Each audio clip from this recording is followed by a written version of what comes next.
Welcome to another deep dive. We're going to be talking all about gold IRAs today. Sounds good. Specifically all the rules and regulations and kind of compliance things, Yes. especially for those who have, substantial portfolios of gold. Yeah. We've got a whole bunch of your research here, Right. articles, notes. I even see some handwritten things in here. Oh yeah, I like to jot down things as I'm That was as I'm reading and researching. So Yeah, so we're going to make sure that everyone listening, keeps their nest egg safe and sound, but also, keeps the IRS happy too. absolutely essential. So are you ready to dig in? I am ready. Let's go. Okay, perfect. So I was going through all this research, and one of the things that just kind of jumped out at me was how specific the IRS is about what kind of gold can actually be in a gold IRA. hmm It's not like you can just like melt down your grandma's jewelry and just throw it in there, right? Right. Yeah, and unfortunately, you can't just use any gold that you have lying around. Okay. It has to meet very specific standards. Okay. Well, for gold, the purity level needs to be 99.5% or higher. Wow, okay. And there are similar requirements for a silver, platinum, palladium if you're holding those precious metals in your IRA.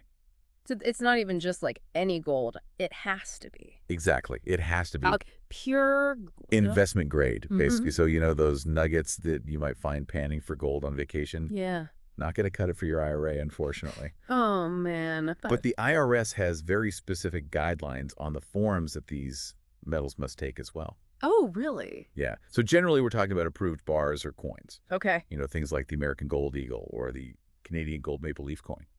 Oh, okay. So like Very specific. specific kinds. Yes, exactly. Okay. And then, so once you have those, I'm assuming it can't just be like sitting in your house. No, absolutely not. It has to be like in a special place. Yeah, the IRS is very strict about storage. Okay. You can't just keep it in a safe deposit box at your local bank. Right. You need to work with what's called an approved custodian, who will store your metals in a specialized IRS-approved facility. So there's like a whole other layer of like security and everything with this. Exactly.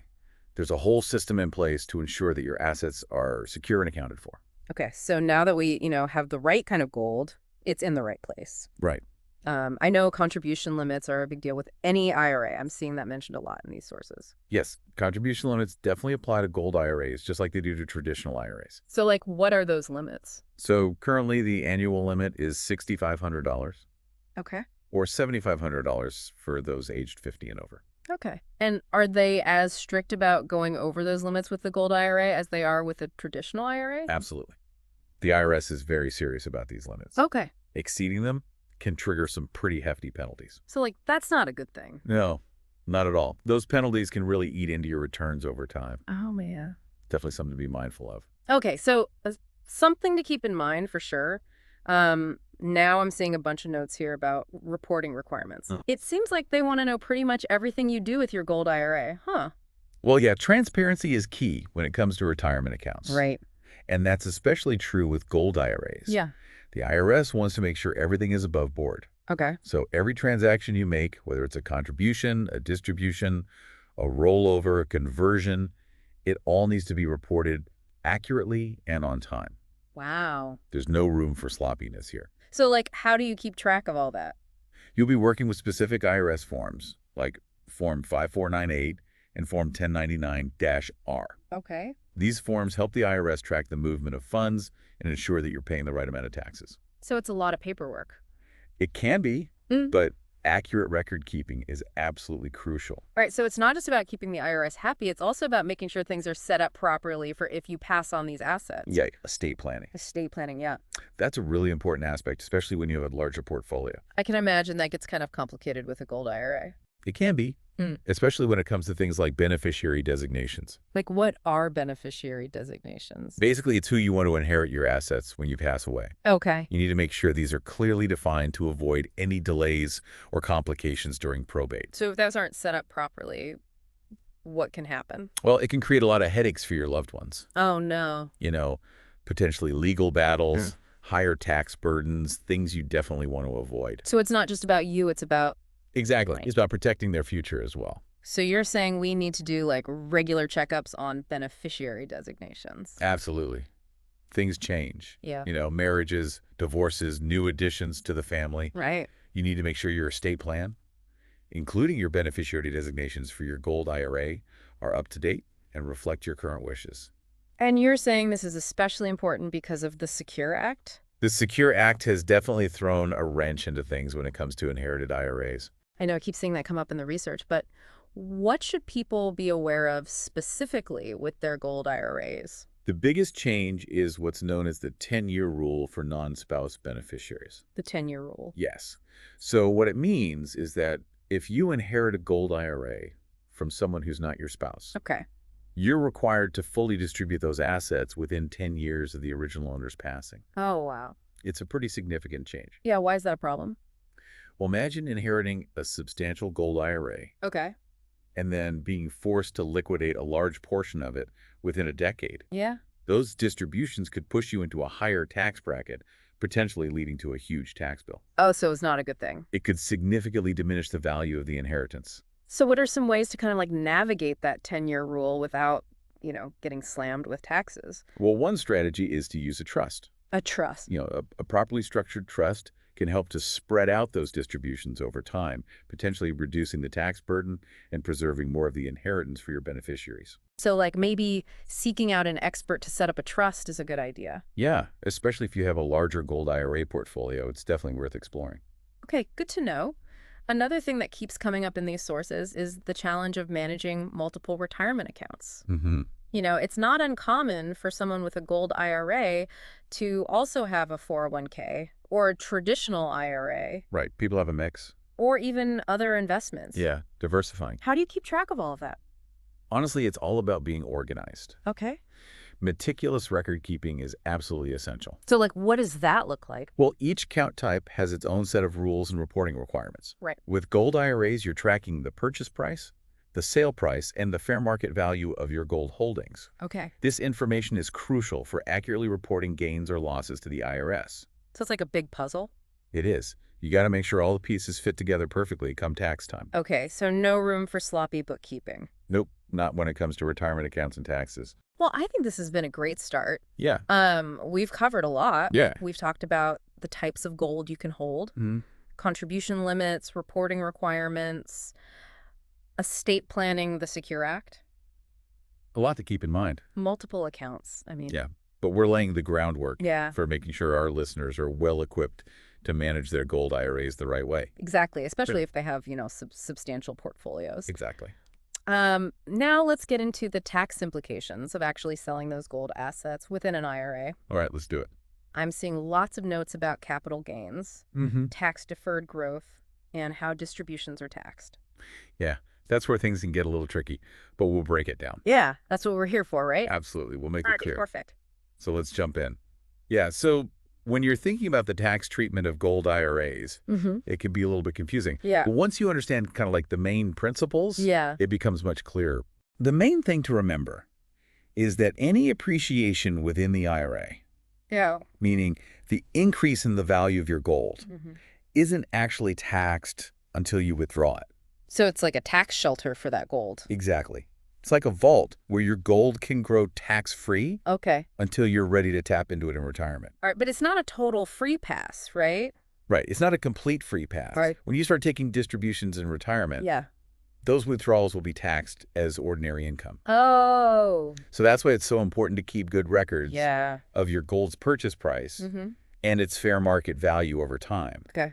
You need to know how much of those distributions represent your original investment Right. and how much are taxable gains. So that's another reason why the record keeping is so important. Exactly. It's Yeah. not just about compliance. It's about being prepared Right. for the tax implications down the road. Okay, I'm seeing that theme a lot in these notes. It's a crucial one. And, tax laws can change, right? Oh, absolutely they can and do.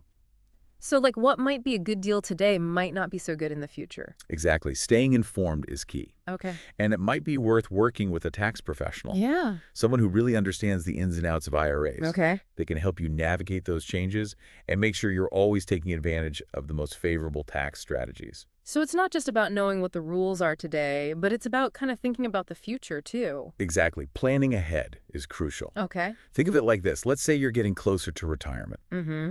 and you're expecting a pretty big capital gain on your gold holdings. Okay. There might be some strategies you can use to minimize your tax burden down the line. Like what? Well, one option might be to convert a portion of your traditional IRA to a Roth IRA. Oh, okay. But these are definitely decisions that are best made with the guidance of a professional. Okay. So maybe don't try to do that on your own. It's always best to have expert advice when it comes to taxes. Now, I see some notes here about early withdrawals from a gold IRA. Ah, yes. That's a topic we should definitely touch on. And, I know those come with penalties. Generally, yes. If you withdraw funds from a traditional IRA before the age of 59 and a half, Okay. you're going to face a 10% early withdrawal penalty. 10%. Oof. Yeah, and that's on top of your usual income tax. Oh, man. So you really don't want to do that unless you absolutely have to. It's really best to treat your gold IRA as a long-term investment Okay. and avoid dipping into it before retirement unless it's absolutely necessary. So you're saying resist the urge to cash in those gold coins for a spontaneous trip to the Bahamas. Exactly. Those coins are meant to shine brightly in your golden years, not fund a quick getaway. All right. That's good advice. I think we've covered most of the compliance and tax aspects of managing a gold IRA. Yeah, I think we've done a pretty thorough job of illuminating those key points. We've dug deep and unearthed some valuable information. We found some golden nuggets of knowledge for sure. Now, one more thing I wanted to touch on. This is a question that's kind of been in the back of my mind Okay, as I'm looking through all this research. I'm intrigued. We've been talking about all the rules and regulations for physical gold? Right, tangible assets. Right, tangible assets. But what about the future of safe havens? Oh, interesting. Could we see something like a digital gold emerge? Mm. Maybe even like a Bitcoin IRA someday? That's a fascinating question. Yeah. You know, we are seeing the rise of digital assets, Right. like cryptocurrencies, even digital collectibles, Yeah. and these are being incorporated into investment portfolios more and more. It's a whole new world. It is, and it's certainly possible that as the regulatory landscape evolves, Yeah. we might see new types of IRAs Okay. that are specifically designed for these digital assets. So things are changing quickly in the world of finance and technology. They absolutely are, and that's why it's so crucial to stay informed Right. and be adaptable. So are you saying in a few years we might be doing a deep dive on the compliance and tax implications of a metaverse real estate IRA? Uh-huh. Who knows? Maybe that's in our future. Or something like that. The possibilities are endless, but one thing remains constant. What's that? The principles we've been talking about today. Mm-hmm. Diligence, knowledge, and planning. Okay. Those are timeless, regardless of the asset class. Okay, so no matter what the future holds, those are the key things. Absolutely. Okay, I think that's a great point to end on. This is good. But before we officially wrap up, let's quickly recap the key compliance actions for our listeners Yeah, a good checklist to keep in mind. who are managing their gold IRAs. Right, so first things first, make absolutely sure that your gold meets those IRS purity standards, Okay. and it's stored in an approved depository. Number 1. Number 2, meticulously report every single contribution and distribution. Okay. Use the correct forms every time. Got it. Don't forget to regularly review your beneficiary designations. Yep. Make sure they align with your overall estate plan. Right. And this is a big one. Remember, the Secure Act has changed the game for inherited IRAs. They have. Understanding the 10-year rule for non-spousal beneficiaries is absolutely crucial. So that's something you need to know. Essential knowledge. Okay. And of course, as always, staying on top of tax law changes and seeking expert guidance when needed. Yeah. Those are always smart moves. Couldn't agree more. All right, I think we've covered it all. Yeah, we've really dug deep into the world of gold IRAs. We've explored the rules, the strategies, the potential pitfalls. We've even glimpsed into the future of safe haven assets. A little bit of crystal ball gazing there. It's been a truly insightful deep dive. I agree. Hopefully our listeners are feeling empowered Yeah. to manage their golden nest eggs with confidence and clarity. Well said. And on that note, we'll leave you with this final thought as we navigate the ever-evolving world of finance. Yes. Remember that knowledge is your greatest asset. Stay curious, stay informed, and keep seeking those golden opportunities. Couldn't have said it better myself. Until next time, happy investing. Yeah. It Yeah. really is all about keeping that thirst for knowledge. Right, constantly learning new things. Exactly. And who knows, maybe someday we'll be sitting here discussing the quantum computing IRA Oh, wow. or the space exploration ETF. A whole new set of deep dives. Exactly. The future of investing is bound to be full of surprises. I can't wait to see what happens. Me too. It's an exciting time to be in the financial world. Well, I feel like we've been panning for gold in this deep dive. Uh-huh. I like that analogy. Sifting through regulations and strategies and all those little details. Right. Trying to find those nuggets of wisdom. But we've also seen the potential, those new frontiers of investing. It's like we've caught a glimpse of those sparkling possibilities on the horizon. Yeah, exactly. And it reminds me of those early gold prospectors, the ones who are willing to venture into uncharted territory. Right. Those who are brave enough to take risks and explore the unknown. And they were the ones who found the real treasures. Absolutely. The ones who were willing to put in the effort and the ones who had the knowledge and the foresight. So that's what we need to do today. Exactly. Keep learning, keep exploring, and never stop seeking those golden opportunities. Great advice. And on that note, I think we've reached the end of our deep dive. It's been a pleasure, as always. Thanks for joining me and sharing your expertise. I always enjoy these conversations. Me too. And to all our listeners out there, remember, knowledge is power.